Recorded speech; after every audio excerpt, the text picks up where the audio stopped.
We do not expect the number of people being displaced to stop. More assistance is needed. The conflict is raging. Families lose everything because of the shelling, the fighting, the bombing. I'm truly shocked. We have here a displaced population fleeing after having gone through the most horrifying violence. COVID-19 has shown us how vulnerable displaced people are to the vagaries of the informal economy. Venezuelans are trying to rebuild their lives in neighboring countries. They are trying to find a way to provide for their families. 82.4 million people worldwide are forcibly displaced, a devastating tally and the highest on record. Data from UNHCR, the UN Refugee Agency, shows that the numbers have doubled over the last decade. Beyond the numbers lies a human tragedy. Despite a global pandemic, people continued to flee persecution, human rights abuses, and deadly conflicts. 26 million people have crossed borders to find safety. 48 million are displaced within their own countries. Several crises have persisted for years. Some are new, others are re-emerging. أنا زي ده ما عرفت عنه لكن اللي بيشوفوا هو عملوا كان في ماتوا شديد ماتوا والله أي ماتوا قالوا بعدها قالوا يلا طلعوا أي محل كله طلع أي والله. Tens of thousands have fled from Ethiopia's Tigray region to Sudan since November last year. Millions more are internally displaced and in urgent need of assistance. Nadia, at 17 years old, has been a refugee all her life. Her father fled Afghanistan 40 years ago. In Pakistan, he works 12 hours a day selling rice so Nadia can go to medical school. He's my life. It's too much important to me. He's too much old, but still he's hard work. He's dreaming that you should be a doctor. More than 2/3 of all refugees come from just 5 countries: Syria, Venezuela, Afghanistan, South Sudan, and Myanmar. Among the most vulnerable of those forced to flee are children. 42% of the displaced are below the age of 18. A staggering 1 million have been born into a life of exile in less than 3 years. The failure to end conflicts is robbing generations of their hope for the future.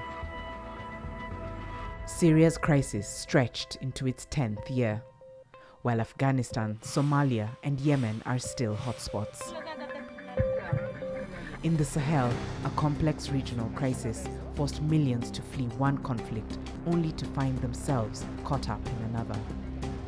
People are facing multiple threats and struggle to survive extreme weather and changing climate. In drought-hit areas, armed groups exploit tensions over scarce resources. Sayore abandoned his crops to save his family. Rahman the terrori ramba attack ramba wanki tondo village pon kuneba sabab kan kitti tondo déplacement waka. 2020 was an unprecedented year. The COVID-19 pandemic tested the world like never before. Even as infections start to slow in some countries, the threat of food insecurity and lost livelihoods brings new challenges. 86% of the world's refugees are hosted in low and middle-income countries. But there is a way forward. We must strengthen support for displaced people and the communities that host them. As the work of recovery begins, no one can be left behind.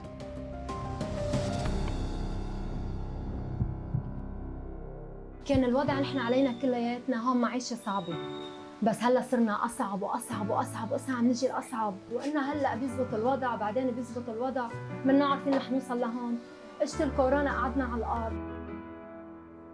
Even in the most difficult of times, hope shines through.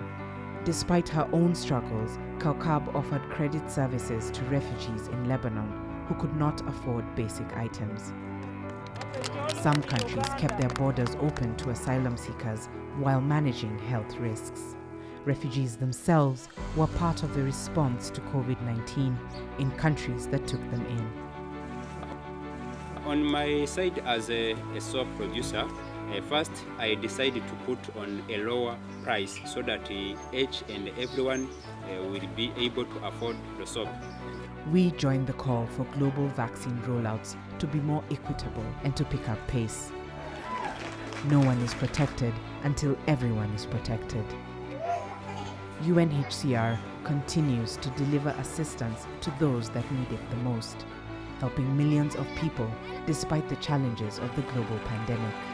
Even as insecurity and displacement persist at a truly alarming rate, solidarity for refugees, internally displaced persons, stateless people, and the communities that welcome them is more vital now than ever. But above all, peace must become a priority once more.